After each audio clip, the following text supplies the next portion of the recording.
avait dit que Kindele ekozwaka ya bango Moïse te. Joseph Bontololombe né et grandi na Kindele mwana ya mongafula ya tongo akendaki kozwa carte électeur na ye. Yoka ndenge baza kokende kotika ye. Bilenge ba papa ba mama baza koyemba nzela lokola kaka Yesu na nzela ya Yerusalema. Yoka loyembo bolanda bino moko TV eza radio te bolanda.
population quinoise, la population de Kindélé, la population de Mongafula, la population de... C'est votre frère Joseph Bontolo Lombe, natif de l'Équateur, grandi et fait ses études ici à Mongafula. Mais l'heure est grave. L'heure est grave. Nous avons connu plusieurs représentants de la commune de Mongafula. Ces représentants sont venus aujourd'hui avec des discours en disant que Mongafula allait être une commune plus modernisée que d'autres communes. Mais vous pouvez le constater de vos propres yeux comment est-ce que la situation est grave. La situation, elle est tellement grave. C'est pour cette raison aujourd'hui, nous, la jeunesse de Mongafula, nous, les enfants de Kindélé, nous nous sommes décidés pour prendre le relève de ces quartiers, pour prendre le relève de cette commune. C'est pour cette raison qu'on ne peut jamais défendre la commune, soit défendre le quartier sans pourtant être dans la gestion de l'État. Et pour être dans la gestion de l'État, il va falloir donc respecter certaines conditionnalités. Et parmi ces conditionnalités, la première est celle-ci. Nous nous sommes venus s'enrôler aujourd'hui pour être éligibles aux élections prochaines. Sur ce, nous invitons le maman, nous invitons le papa, nous invitons les jeunes filles, jeunes garçons, tout le monde, unis, main dans la main. Venons sauver notre commune, venons sauver notre quartier. C'est très important. Regardez aujourd'hui cette route dénommée la route de Kimwenza. C'est une route à laquelle qui est tellement importante, qui est tellement utile pour notre province, la ville-province de Kinshasa. Mais aujourd'hui, cette route, depuis, rien ne marche, rien n'évolue. C'est pour cette raison, votez utile. Mongafula mérite mieux. Mongafula mérite mieux. Kindélé mérite mieux. La jeunesse Kindélé mérite mieux.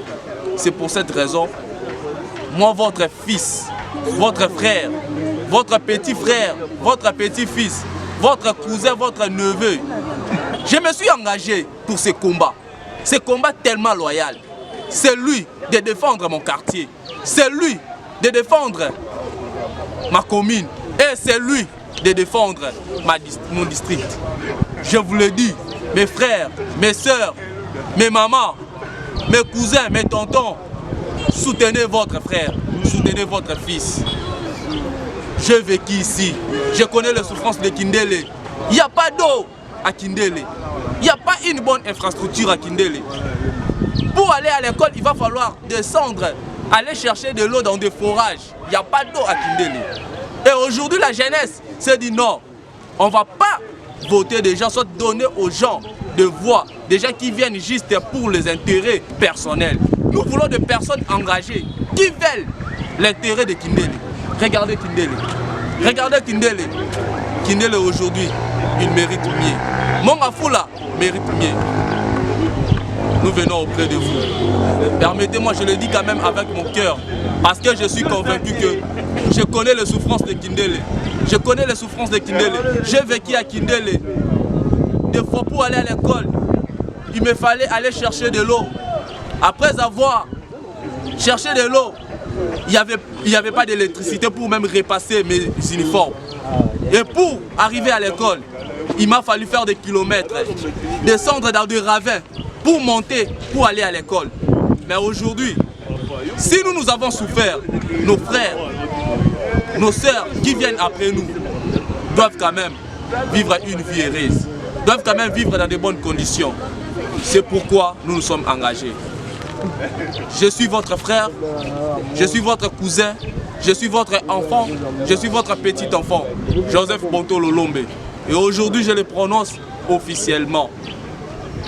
Je me prononce officiellement pour les élections législatives provinciales de 2022. J'ai dit et je vous remercie.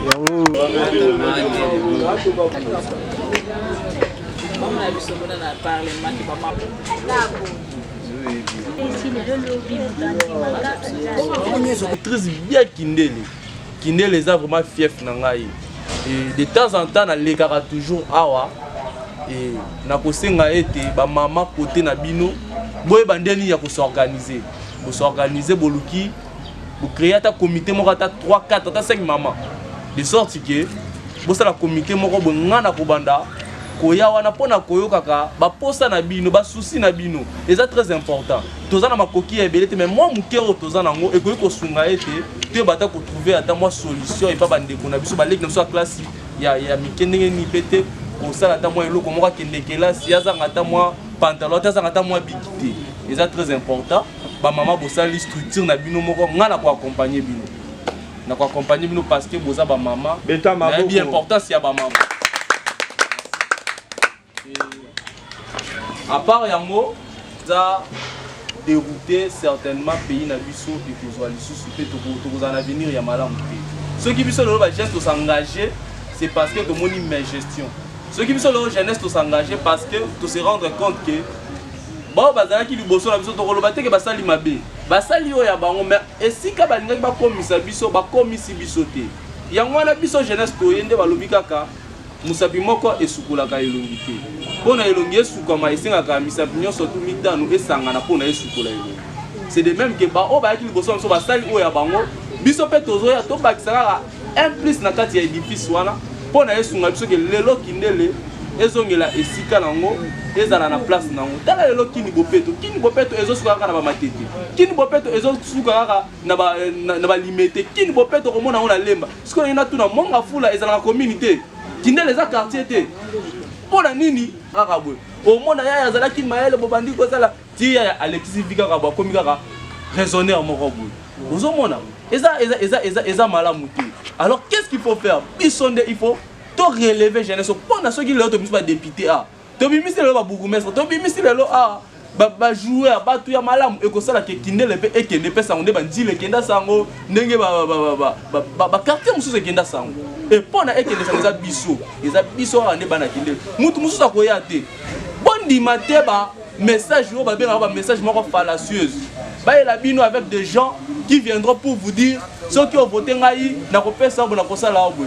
Et les lots ceux qui ont voté motopo a pesa ki yo 10 000 francs, pesa ki yo 50 francs, pesa ki yo polo yo lati. Yeba ke tangu yazo kende kuna ko zavoa. A cause que là je te pas ni pas ebi ke asomba ki bo na yo na mbongo a pesa ki yo. C'est très important. C'est très important. Yango to loba toujours il faut voter utile. Ko voter te parce que au monde kaka ayebo influence. Ngai nazala motuka te. Ngai nazala ngana lopango te na somba te. Et pas na biso. Kaka na fa na zaba. Na longo na zaba na komo fa na bikoro. Donc Kindele kaka. Natangi na beau séjour, na ebite si webe ko la beau séjour. Na sisi na beau séjour, na natangi na Kosaki. Na sisi na Kosaki na natangi na Kams. Bon moi na ngamo malalekisi ka wapi? Na Kindele. Donc nazana esika mususu te oyo na lekisi tangu na ngai. C'est pour cette raison na yebi ba posa ya Kindele, na yebi ba souci ya Kindele na mona yango. Lelo ba nebele ba botami. Ayebi to yebi na mokala tozaki ta kotoka ta mai na pompe oyo. Otoki ata mai na pompe moni. Lelo ba tio na biso tu ekoma boucher. Okomona mwana kei kuna mabulu biso batukuna tofanda kuna ba makaya kuna. Otoluka mai na mabulu côté ya batampo na kuna ozongi boye olukela mbango olata uniforme courant ezate. Boki ko ba faire makala. Mais tout ça on doit changer quand même les choses. Nous ne pouvons pas toujours vivre dans un cercle vicieux autopandelaka toujours. Kopandela kaka makambuana. Élection liboso to moni changement te. Élection auto mona changement te. Siko toza pas tout ozandenge moto bisonde il faut tozwa relève ya Kindele oyo. Il faut tozwa relève ya Kindele. To mona mai ezonga na kati ya Kindele. Tozanga mai te, tozala na courant moko ya stable, tozala na bandiam stable. Lelo toza oloba pona makambu ya nzela babongisi. Mais Kindele a un problème sérieux na makambu ya érosion. Lelo babongisi nzela oyo eza likolo na bakati ya Kindele. Est-ce que to tenir compte nango? So kiti na venu o. Na ebi ke libulu eza kuna. Mais muta omona nzela babongisi mais est-ce que to koti na kati? To koti na kati te. Et qu'est-ce qu'il faut faire? Il faut qu'on soit balobeli moko o bakomema biso ya kokomisa baposa na biso, basusi na biso, biso bana ya Kindele. pona nini pona kosuka quartier na biso pe kosunga papa mama ndeko nyonso tu ba mama ba papa bandeko na pesi bino vraiment longo ya mingi tika ete nzambe yazala na bino tika ete na biso ko remplir donc devoir aux citoyens parce que il faut qu'on soit carte, c'est très important. Tokoki jamais ko changer makambo soki tozu elo côté. Po elo ko zande na e ko zana ni lo banu baka mboka ba sa elo côté. Mais pour na changer makambo zani ni eza ko voter. C'est très important. Na tika ki liste pour na ba komati